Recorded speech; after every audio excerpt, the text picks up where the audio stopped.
Welcome back, everybody. It's Getaway Day, Friday, May 23rd, 2025. Born on this date in 1941, music composer Jackson Hill of Birmingham. Today we have the death of Alabama's oldest prison inmate, and then we're going to go outdoors with briefs on game wardens, a lake drawdown, and a gator in a Huntsville neighborhood. My name's Ike Morgan, and we're down in Alabama.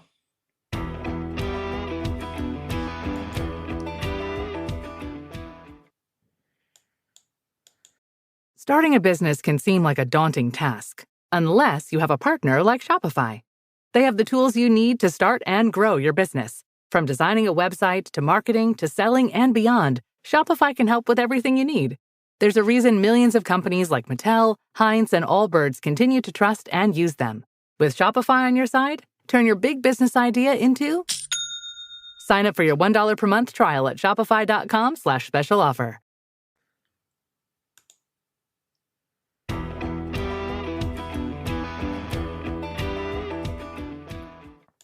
A 106-year-old man, the oldest inmate in Alabama state prisons, died on Wednesday, reports AL.com's Carol Robinson. Now, when they sentenced Floyd Lee Coleman to the rest of his life in prison, they probably didn't think that would take longer than 45 years.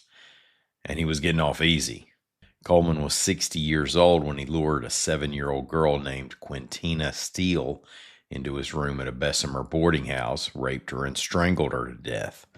He initially denied the allegations, but was convicted and sentenced to die in Alabama's Yellow Mama electric chair.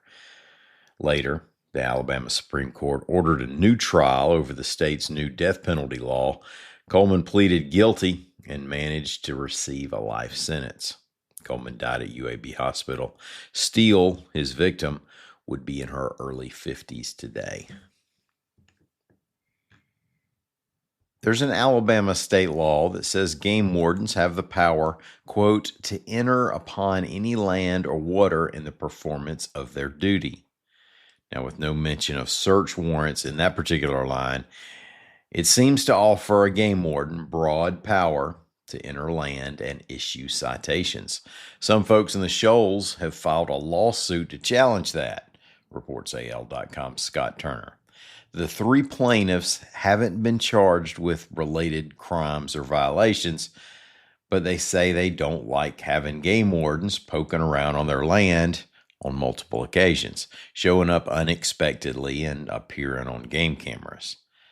Hunting and fishing regulations apply to all lands in Alabama, public or private.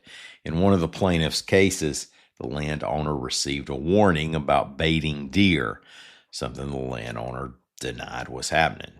Attorneys for the plaintiffs argue that the Alabama Constitution requires a warrant based on probable cause in order for law enforcement to search a private property, and the game wardens should not be exempt from that. The Washington County lake that was closed by an outbreak of giant salvinia will reopen this weekend, reports AL.com's Lawrence Specker. Giant salvinia is an aquatic fern native to Brazil.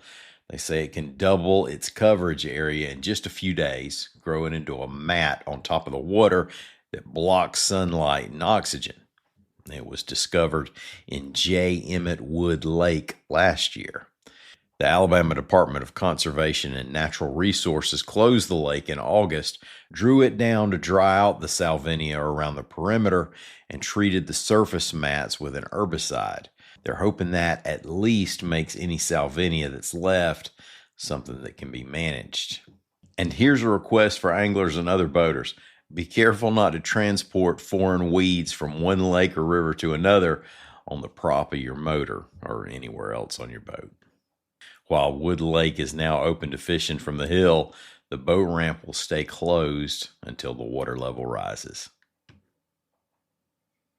And here's the occasional reminder for folks to avoid feeding alligators.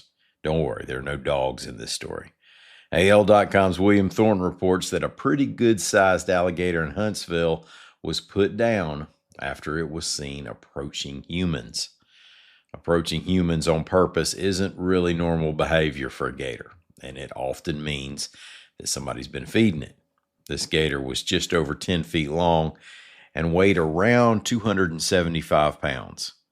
They can get a lot bigger than that, but that's more gator than you want associating your presence with feeding time. It was spotted in the Jackson Bend subdivision off Hazelin Road in South Huntsville. Now, if South Huntsville sounds like a long way north to be finding a gator, well, it is. Sightings of the big reptiles along the Tennessee River go back many decades, but the current permanent population comes from a relocation of 56 gators from Louisiana to Wheeler National Wildlife Refuge in 1979. Now, at that time, the American alligator was endangered, and efforts were being made to expand its range. 46 years later, they're hanging on. Biologists say that the larger gators can survive a North Alabama winter, while the hatchlings likely die off. They believe it takes a few mild winters in a row to produce a new crop of gators that can then survive into adulthood. They can live up to around 50 years. Thank y'all so much for listening to us. Have a great weekend. We'll be back here on Monday. Until then, y'all come by and see what we're doing anytime you want to. We're open 24 hours a day and 7 days a week on the World Wide Web at al.com.